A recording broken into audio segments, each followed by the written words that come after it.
ARG y de gira mundial se unieron para ubicarte en el mapa. En esta serie de videos te explicaremos todo lo que necesitas saber sobre las elecciones de Estados Unidos. Desde cómo funciona su complejo sistema electoral hasta los grandes temas que dividen al país.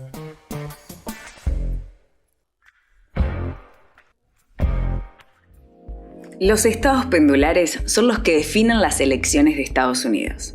Y este año no va a ser diferente. Hoy te contamos cómo han votado históricamente y por qué su decisión es tan importante. Capítulo 2. ¿Existen las condiciones para una nueva guerra civil en Estados Unidos? Bienvenidos y bienvenidas a este segundo capítulo de Ubicate en el Mapa, un especial sobre las elecciones en Estados Unidos. ¿Qué vamos a estar hablando hoy, Andy? Hoy vamos a estar hablando de los estados pendulares, de las elecciones que estuvieron en el ojo de la tormenta y cómo en esas circunstancias la grieta fue jugando un papel ahora y a lo largo de la historia. La pregunta entonces que nos proponemos hoy es pensar si hay o no condiciones para una guerra civil al interior de los Estados Unidos. Teniendo en cuenta el capítulo anterior donde se habló del complejo sistema electoral norteamericano, es que pensamos que por ahí en este capítulo podríamos pasar a explicar un poco qué son los estados pendulares, que son un actor central en las contiendas electorales en Estados Unidos. ¿Y qué son, Andy, los estados pendulares? Los estados pendulares son aquellos estados que son ambivalentes, que no se definen por un candidato demócrata ni por un candidato republicano. Hay estados, por ejemplo, como California, que son netamente demócratas y hay estados netamente republicanos como Texas. Bien, y entonces, ¿cuál sería la importancia o la relevancia que estos estados pendulares tienen hoy en esta elección el próximo 5 de noviembre? Es una buena pregunta, Amanda. Los estados pendulares tienen una vital importancia para que se lleve a cabo favorablemente una elección para uno de los dos candidatos, ya que son esos estados los que te definen en realidad la elección, ¿sí? Por ejemplo, un estado ignoto como Wisconsin te puede definir una elección para presidente. Bien. En cambio, como dije antes, los estados como Texas o California ya tienen definida su posición. Bien, entonces repasando, ¿cuáles serían en las próximas elecciones los estados pendulares clave? Aquellos en los que tenemos que poner la mirada a partir del 5 de noviembre y ver cómo se definen. Este año se tiene calculado que va a haber alrededor de 7 estados pendulares. Georgia, Nevada, Michigan, Wisconsin, Arizona, Carolina del Norte y Pensilvania. Son estos estados... Andy, perdón, ¿Nevada también es un estado pendular? Se dice que puede haber más o menos porque en realidad originalmente hay 4 estados pendulares, pero fueron agregando más o menos de acuerdo a cómo viene siendo el registro de las últimas 4 o 5 elecciones en Estados Unidos. Como mencioné antes, bueno, están los históricos y estos más ambivalentes en un periodo largo del tiempo y hay otros que en un periodo corto de tiempo se fueron definiendo también. Es decir, que la propia polarización electoral que hay al interior de los Estados Unidos entre demócratas y republicanos también muestra que más allá de estos 4 estados pendulares que vos marcabas, hay oscilaciones y aparecen nuevos estados pendulares como los que vos acabas de mencionar. Exactamente, que puede ir variando de acuerdo a la elección. Bueno, hasta acá si hay algo que nos queda en claro es que hay muchos elementos en juego a tener en cuenta en las próximas elecciones. En el marco de esos elementos, me imagino que, así como estas elecciones hoy están en el ojo de la tormenta, debe haber habido otras elecciones históricas en Estados Unidos que también estuvieron en el ojo de la tormenta. ¿Vos, Andy, destacarías algunas de esas elecciones o hitos electorales para pensar en el presente? Sí, más allá de las elecciones del 2020, en la declaración de fraude o la de Al Gore en el 2000, hubo algunas otras elecciones particulares que estuvieron en el ojo de la tormenta de Estados Unidos. Por ejemplo, la de 1972 de Richard Nixon, que gana las elecciones donde es reelecto, tuvo que renunciar a los pocos meses de haber asumido, dado que hubo mucha presión por parte de la prensa y también de la sociedad por el escándalo del Watergate, que ya había ocurrido previo a la elección, ¿sí? O sea, el señor Nixon se presenta con ese prontuario, gana las elecciones, pero bueno, la sociedad civil norteamericana y los medios hicieron tanta presión que tuvo que dimitir. Imagino que unos años después, ya hacia los 80, hay otro presidente muy polémico y a la vez muy conocido de Estados Unidos, que es Ronald Reagan, ¿no? ¿Qué onda esas elecciones? El gran actor. Bueno, Ronald Reagan llega a la presidencia en el año 1980 y viene a romper con todo el esquema económico que venía siguiendo Estados Unidos. Recordemos que en los 70 ocurrió la crisis del petróleo y eso llevó una alta inflación y bueno, Reagan instauró un modelo político económico en Estados Unidos llamado neoliberalismo.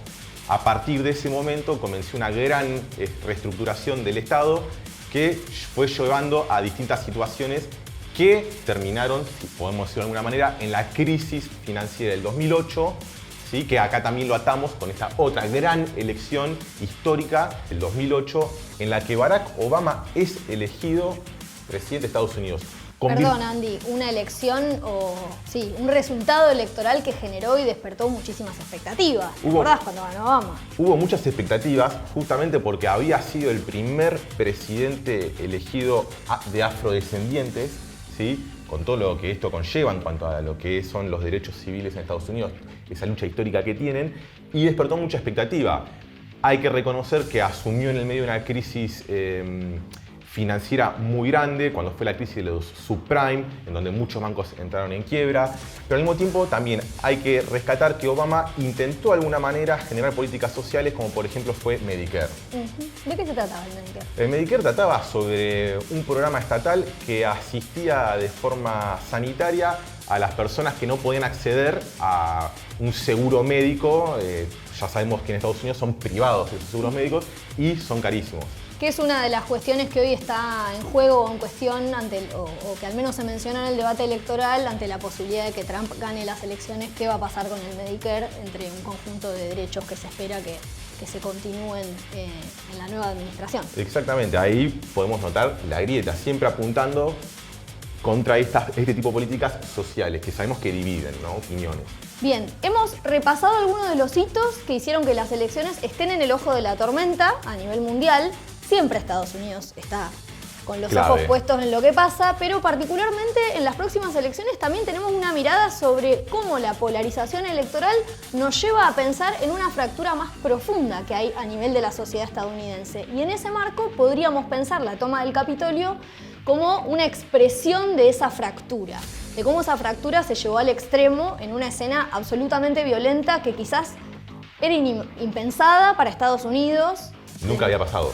Jamás había pasado y quizás sí pone en jaque la idea de la robustez institucional, la democracia y todos los valores que se expandieron a nivel universal o que Estados Unidos siempre pretendió mostrar como ejemplo de libertad, de democracia. Bueno, ese día un poco, por lo menos, se abrió una pregunta y se abrió una grieta. ¿Qué pasó ese día en el Capitolio? Se abrió una grieta, como bien dijiste, que probablemente tarde muchos años en cerrar, porque ese año, en el Capitolio, precisamente el 6 de enero del 2021, ingresaron simpatizantes de Donald Trump dentro del establecimiento, dentro de lo que es el edificio propio, de alguna manera queriendo frenar la certificación electoral que daba por ganador a Biden. Que estaban sesionando en ese preciso momento los diputados y los senadores para certificar y otorgarle una legitimidad institucional al triunfo electoral que Joe Biden había tenido en el pasado noviembre del 2020. Exacto.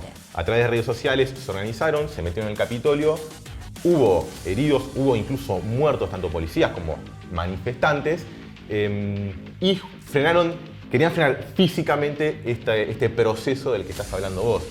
Por supuesto no lo llevaron a cabo, terminó asumiendo igual Joe Biden, la institucionalidad de Estados Unidos no se cuestiona, pero sí está. Lo podemos pensar como una imagen de esa fragilidad o de ese hilo que se va tensando en torno a la grieta que hay al interior de la propia sociedad estadounidense. Absolutamente. Luego de ver tanto el prontuario de las elecciones que estuvieron bajo la tormenta, de los famosos estados pendulares, ¿podemos hablar de algún tipo de grieta en Estados Unidos, Amanda? Yo creo que podemos pensar la polarización electoral que hay en estas elecciones, que vemos entre republicanos y demócratas, como expresión de una fractura social mucho más profunda y con raíces históricas al interior del propio Estados Unidos y que sí, efectivamente, podemos hablar de grieta. Entonces, ahora, si hay grieta, ¿cuáles son estos dos modelos que están jugando dentro del país que exacerban aún más la grieta? Primero pensemos un poco en los orígenes de esa grieta. Si veníamos diciendo que hacia finales del siglo XX o hacia finales de la década del 90 empieza a quedar más en claro a nivel mundial que existe una crisis en Estados Unidos, bueno, podemos pensar que el histórico rol de árbitro mundial que Estados Unidos ostentó a nivel planetario empieza hoy a estar al menos en duda, ¿no? Al menos en cuestión. Ese mismo cuestionamiento se puede ver al interior de la sociedad estadounidense, donde el proyecto que históricamente y los valores, sobre todo estos principios de igualdad, democracia, derechos humanos, libre comercio, esos principios que en un momento pudieron dar respuesta a los problemas que había dentro de Estados Unidos, hoy no solo no están dando respuesta a las problemáticas ya estructurales que existen a nivel de la sociedad estadounidense, sino que al mismo tiempo no generan ya el nivel de credibilidad o de admiración o hasta de fe que había en este famoso American Way of Living o el modo americano de vivir, ¿no? Ese proyecto tan añorado. American Dream. El sueño americano. Justamente con el sueño americano hecho trizas, cabe preguntarse, ¿todo lo sólido se desvanece en el aire? Parece no haber garantías, mucho menos por parte de un sistema político e institucional que ostentó su robustez, ¿no? A nivel internacional y hacia adentro, pero que hoy se muestra un poco debilitado, muy debilitado diríamos. Pero en ese marco, bueno, en las próximas elecciones hay una cuestión en torno a dos caminos posibles. Los dos caminos un poco nostalgiosos porque provienen del Partido Demócrata, ahora con la candidata Kamala Harris, es un intento de renovación luego de que la figura de Biden no se podía sostener. Y por otro lado, Donald Trump, que ya fue presidente de los Estados Unidos hasta el 2020, pero que expresan ideas que podríamos decir entre el nacionalismo y el globalismo, ambos apelando a un pasado reciente y buscando garantizar caminos más deseables para la población estadounidense, y ambos se arrogan ese lugar. Estará por verse quién va a lograr seducir a los estadounidenses. Por un lado, podríamos pensar el discurso de Trump, Andy, o los americanistas como en esta búsqueda de encontrar en el hecho de levantar un muro las respuestas a todos los problemas de los estadounidenses, porque han sabido conquistar en la campaña electoral que lo llevó a la presidencia ese malestar que había en el electorado que sufrió las consecuencias de las políticas neoliberales, es decir, en el cordón industrial, que sufrieron las consecuencias de las políticas de deslocalización y supieron ahí volver a agitar este sueño de retornar a ser la América grande que eran en algún pasado y que fueron en algún pasado. Ahora hay un intento por el retorno o por reversionar ese Make America Great Again, que está por verse si todavía mantiene la fuerza de seducir a sus electores y de creer, porque Trump ya fue presidente durante 4 años, pero además viene de la mano con un discurso xenófobo, nacionalista a ultranza, que pareciera que encierra todas las respuestas a los problemas a partir de levantar un muro y echar a los inmigrantes que traen todos los males a Estados Unidos. Y por otro lado tenemos el discurso demócrata, también poco reciclado porque sostiene un poco desde cierta posición defensiva o arrastrando las contradicciones de que se está terminando la administración de Biden, intentar levantar ciertas banderas históricas que defienden los demócratas y apoyándose en las bases más cosmopolitas y urbanas, sostener quizás las ideas de libertad, por supuesto insistir ante la amenaza y el peligro que significaría un retorno de Trump a la administración de Estados Unidos, pero no hay dudas que entre globalistas y nacionalistas se está dando un poco la expresión de esta fractura, que como dijimos es una fractura más profunda, pero que muestra distintas caras y distintas estrategias al interior de Estados Unidos y hacia afuera.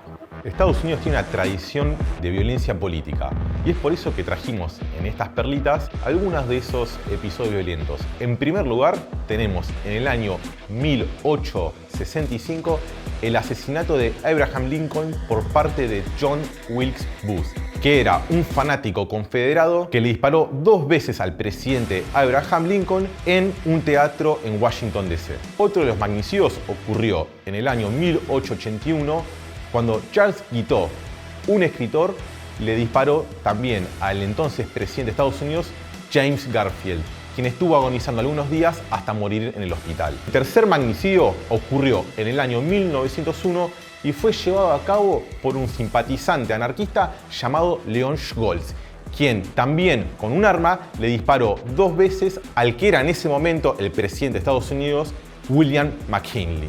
Hecho que ocurrió mientras el presidente McKinley observaba una pieza musical en el Templo de la Música en Buffalo, estado de Nueva York. Por último, y el más icónico de todos los magnicidios, fue el que ocurrió el 22 de noviembre de 1963 a manos de Lee Oswald Jr., quien desde una habitación disparó 2 veces contra el descapotable en el que se paseaba JF Kennedy en un desfile en la ciudad de Dallas. Este fue el más icónico de todos los magnicidios porque se tiene un registro audiovisual muy crudo. Estados pendulares que van de un lado para el otro, violencia política con balazos de por medio, tomas del Capitolio, grieta profunda. Yo lo que estoy viendo por lo menos es que se empieza a ver en jaque la democracia norteamericana. Justamente, ¿no? Si hay algo que nos deja este capítulo es una gran pregunta que nos gustaría que nos dejen sus comentarios y poder saber qué es lo que piensan. Si efectivamente en la cuna de la democracia estas próximas elecciones hoy nos muestran o no si está en duda o si existe aún la democracia en los Estados Unidos. Yo, por mi parte, creo que se está llegando a la gran primer crisis democrática que va a ser la que ocurra de acá a las próximas elecciones. Es como decirlo de una manera, una premonición que tengo. Sí, a nivel nacional lo podemos leer como crisis democrática. Yo creo que a nivel internacional, y algo que en los próximos capítulos vamos a profundizar, es que no hay dudas respecto de que Estados Unidos atraviesa un momento de caos sistémico y que atravesamos una transición hegemónica a nivel global que lo tiene a Estados Unidos como un actor que está claramente debilitado y en declive, y estará por verse qué sucede o cómo las próximas elecciones abonan a esta situación de transición hegemónica. Bueno, esperemos que hayan disfrutado de este capítulo y los esperamos en la próxima edición. Si llegaste hasta acá, no te olvides de suscribirte a nuestro canal. Esta fue una producción conjunta de ARG Medios, de Gira Mundial y Comuna Audiovisual.